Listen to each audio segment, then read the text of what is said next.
श्री नवनाथ भक्तिसार कथामृत अध्याय 3।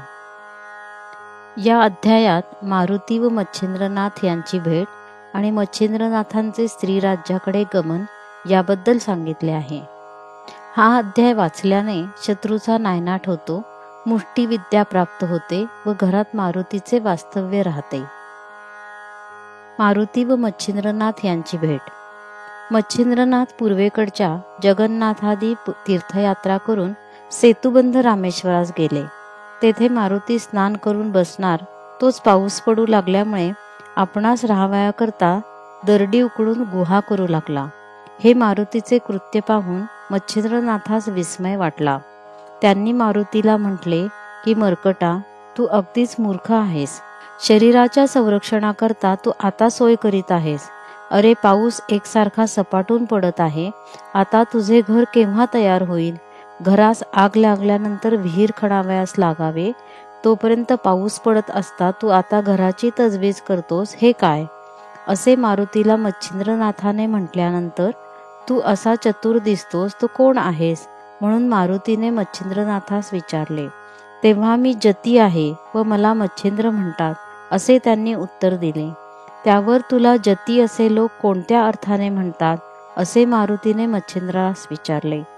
तेव्हा माझा शक्तिप्रताप पाहून लोक मला जती म्हणतात, असे त्यांनी उत्तर दिले। त्यावेळेस मारुती म्हणाला, आजपर्यंत आम्ही एक हनुमंत जती आहे असे ऐकत होतो। असे ऐकत असता एक नवीनच जती एकाएकी उत्पन्न झाला, पण आता ते कसेही असो, मी काही दिवस मारुतीच्या शेजारी होतो, यास्तव त्याच्या कलेचा 1000वा हिस्सा माझ्या अंगी महान प्रयासाने आला आहे। तो मी या समयी तुला दाखवतो। त्याचे निवारण कसे करावे ते तू मला दाखव, नाहीतर जती हे नाव तू टाकून दे। याप्रमाणे मारुतीने मच्छिंद्रनाथास किंचित लावून म्हटल्यानंतर त्यांनी उत्तर दिले की तू मला कोणती कला दाखवित आहेस ती दाखव, तिचे निवारण श्री गुरुनाथ करतील। हे ऐकून मारुतीस अत्यंत राग आला। मग तो लगेच उड्डाण करून एकीकडे गेला आणि विशाल रूप धरून मच्छिंद्रनाथास न कळू देता अचानक त्याच्या अंगावर 7 पर्वत उचलून फेकले। ते आकाशमार्गाने ढगांप्रमाणे येत आहेत हे मच्छिंद्रनाथाच्या लक्षात येऊन स्थिर स्थिर असे त्यांनी वातप्रेरक मंत्रशक्तीच्या योगाने ते पर्वत जागच्या जागी अटकवून ठेवले। पुढे मारुती एकावर एक असे शेकडो पर्वत नाथांवर टाकीतच होता, पण त्यांनी त्या एकाच मंत्राच्या शक्तीने ते सर्व पर्वत तेथल्या तेथेच खिळवून ठेवले। हे पाहून मारुती रागाने प्रलय काळाच्या अग्नीप्रमाणे भडकून गेले व एक मोठा पर्वत उचलून तो मस्तकावर फेकून देण्याच्या बेतात आहे तोच मच्छिंद्रनाथाने पाहिले। मग नाथाने समुद्राचे पाणी घेऊन वायू आकर्षण मंत्र म्हणून जोराने ते मारुतीच्या अंगावर शिंपडले आणि त्याला तेथल्या तेथेच जशासा तसा खिळवून टाकला। त्यावेळी त्याचे चलनवलन बंद झाले। मारुतीने वर हात करून मस्तकावर पर्वत धरला, तो तसाच राहिला। ते पाहून वायूने आपल्या पुत्रास मारुतीस पोटाशी धरले। नंतर त्यास या संकटातून सोडवण्याकरता वायूने मच्छिंद्रनाथास विनंती केली। ती नाथाने मान्य करून पुन्हा उदक मंत्रून शिंपडले। तेणेकरून पर्वत जेथल्या तेथे गेले व मारुतीही पूर्वस्थितीवर आला। नंतर मारुतीने जवळ जाऊन धन्य धन्य म्हणून नाथास शाबासकी दिली। इतक्यात वायूने मारुतीला म्हटले की बाबा मारुती, तुझे या सिद्धापुढे काही चालावयाचे नाही। याने तुला व मला बांधून टाकून अगदी दुर्बल करून टाकले। याची शक्ती अघटित आहे। तू कदाचित मला असे म्हणशील की तुम्ही आपल्या तोंडाने त्याच्या मंत्राच्या सामर्थ्याची प्रौढी वर्णन करून दाखवता, तर माझी शक्ती ईश्वराच्या हातात आहे आणि याने आपल्या भक्तीच्या जोराने सकल दैवते आपली ताबेदार करून टाकली आहेत। नंतर मच्छिंद्रनाथ वायूच्या व मारुतीच्या पाया पडला आणि आपणाशी सख्यत्वाने वागण्याकरता त्यांनी त्याची प्रार्थना केली। तेव्हा ते दोघे नाथास प्रसन्न चित्ताने म्हणाले, तुझ्या कार्याकरता आम्ही उभयता झटून तुला सर्व प्रकारे सहाय्य करू, पाहिजे तसे करून सुख देऊ। असे प्रफुल्लित मनाने बोलून आता आपण जती आहो असे तू खुशाल सांगत जा, असे मारुतीने वरदान दिले। त्यावेळेस मच्छिंद्रनाथाने मारुतीस विचारले की मी जती या नावाने विख्यात होईन हे तर ठीकच आहे, पण माझ्या मनात एक शंका आली आहे, तिची आपण निवृत्ती करावी. कोणती शंका आली आहे असे मारुतीने विचारल्यावर त्यांनी सांगितले की तू त्रिकाळज्ञानी आहेस. असे असता माझ्याशी विनाकारण वितंडवाद कशासाठी केलास? तुझी माझी नागाश्वत्थाच्या झाडाखाली पूर्वीच भेट झाली होती. त्यावेळेस शाबरी विद्येचे मजकडून कवित्व करून तू मला वरदान दिले आहेस. असे असता हा बखेडा का उत्पन्न केलास? हे ऐकून मारुतीने मच्छिंद्रनाथाचे असे समाधान केले की जेव्हा तू समुद्र स्नान करीत होतास त्यावेळेस मी तुला ओळखल्यावरून तुझ्याजवळ आलो. तू कविनारायणाचा अवतार आहेस व मत्स्यीच्या पोटी जन्म घेतलास हे पक्के ठाऊक होते. परंतु माझ्या मनात अशी कल्पना आली की नागाश्वत्थाच्या वृक्षाखाली देवाने जे अभिवचन तुला दिले त्या वरप्रदानाचे सामर्थ्य कितपत आहे हे आपण एकदा पाहावे. शिवाय यापुढे तुला आणखी पुष्कळ प्रसंगामधून पार पडावयाचे आहे, म्हणून तू हिम्मत करून पुढे कितपत टिकाव धरशील याचाही अंदाज मला अशा रीतीने पाहता आला. नंतर मारुती म्हणाला, तू आता येथून स्त्री राज्यात जा आणि तेथे खुशाल ऐश आराम कर. तुझी भेट झाली हे एक फारच चांगले झाले.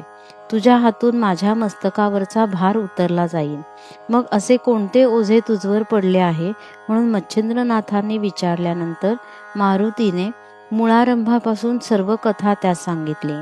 मारुती म्हणाला, योगेश्वरा, लंकेच्या रावणात जीवे मारून रामचंद्र सीतेस घेऊन अयोध्येस येत असता तिच्या मनात आले की मारुती निसंशय रामाचा पक्का दास आहे. यास्तव आपल्या हातून त्याचे होईल तितके कल्याण करावे, म्हणजे याचे लग्न करून देऊन संपत्ती संतती सर्व अनुकूल करून देऊन सर्व सुखसंपन्न करावे. स्त्री वाचून संसारात सुख नाही तर ती करून देऊन याचकडून सर्व संसार करवावा.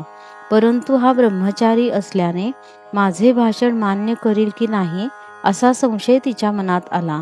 मग तिने मला गृहस्थाश्रमी करण्याकरता व मला वचनात गोवून टाकण्यासाठी आपल्याजवळ बोलावले व ममतेने माझ्या तोंडावरून हात फिरवला. नंतर सीतामाता मला म्हणाली, बा मारुती, तू तिन्ही लोकांमध्ये धन्य आहेस. माझे एक तुझ्याजवळ मागणे आहे, ते तू देशील तर फारच उत्तम होईल. मी सांगेन ते माझे वचन तू सहसा नाकबूल करणार नाहीस. अशा प्रकारचे सीतेचे भाषण ऐकून मला संतोष वाटला. मग कोणते काम आहे असे मी तिला विचारले. परंतु मी आपले वचन दिल्या वाचून ती आपला हेतू मला कळविना. असे पाहून मी तिला वचन देऊन तिची आज्ञा मान्य करण्याचे मनापासून कबूल केले. तेव्हा मी लग्न करून गृहस्थाश्रम पत्करावा आणि संसार करून सुख भोगावे असा भाव दाखवून तसे करण्याविषयी तिने मला सांगितले. तेव्हा मी महत् संकटात पडलो व खिन्नवदन होऊन उगीच बसून राहिलो. तेव्हा तिने रागाने माझ्याकडे पाहिले व मला सांगितले की तू अगदी दिलगीर होऊ नको. स्त्री राज्यातल्या सर्व स्त्रिया तुझ्याच आहेत. तुला व मला 4 चौकडीस जन्म घ्यावयाचा असतो. मी व रामाने 99 वेळा घेतला. तूही 99वा मारुती आहेस व त्याप्रमाणे लंकाधीशही 99वा होता. त्यास मारून आल्यानंतर तुला स्त्री राज्यात जावे लागेल.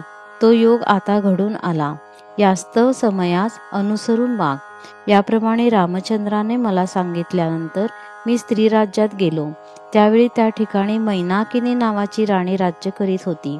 पृथ्वीच्या अन्य भागावर मनुष्य, पशु, पक्षी आदी करून सर्व स्त्री पुरुष एके ठिकाणी आनंदाने रममाण होतात असे तिच्या ऐकिवात आले होते. ही कल्पना मला उद्भवताच तिच्या अंगाची लाही लाही होऊन गेली. मग प्रत्यक्ष मारुतीचा संग घडावा म्हणून ती अनुष्ठान करू लागली. आपल्या शरीराचे मांस तोडून तिने अग्निकुंडात माझ्या नावाने आहुती दिल्या. असे अनुष्ठान तिने 12 वर्षपर्यंत केले. त्यामुळे तिच्या अंगावरचे सारे मांस संपले. तरीही तिचा निश्चय ढळेना. असे पाहून मी तिला प्रसन्न झालो. त्यावेळी ती माझ्या पाया पडून मनोरथ पूर्ण करण्याकरता विनंती करू लागली. तेव्हा तुझा कोणता हेतू आहे म्हणून मी तिला विचारले. तेव्हा ती म्हणाली की मारुती, तुझ्या बुभुकारापासून येथील सर्व स्त्रिया गर्भिणी राहतात. यास्तव तू येथील स्त्रियांचा प्राणनाथ ठरतोस. तेणेकरून सर्वांना सुख होते. परंतु माझ्या मनात तुझ्याशी प्रत्यक्ष मैथून करावे असे आहे. ही माझी इच्छा तू पूर्ण कर. मैथुनाची पद्धत तिन्ही लोकात चालत असता तो प्रसंग आम्हास स्वप्नात सुद्धा नसावा अशी आमच्या कर्माची स्थिती आहे, तर तू ते सुख आम्हास प्रत्यक्ष दे, असा तिने आपला अभिप्राय मला सांगितला. नंतर मी तिला सांगितले की ब्रह्मचर्य व्रत मी कडक पाळतो, असा माझा डंका सर्वत्र गाजत आहे. वास्तव ही गोष्ट माझेकडून घडावयाची नाही. आता तुझे मनोरथ पूर्ण करण्याकरता मच्छिंद्रनाथ येथे येईल. तो तुझ्या मर्जीनुरूप वागेल. तो मच्छिंद्रनाथ साक्षात कविनारायणाचा अवतार आहे. त्याचपासून तुला तुझ्या तपाची फलप्राप्ती होईल.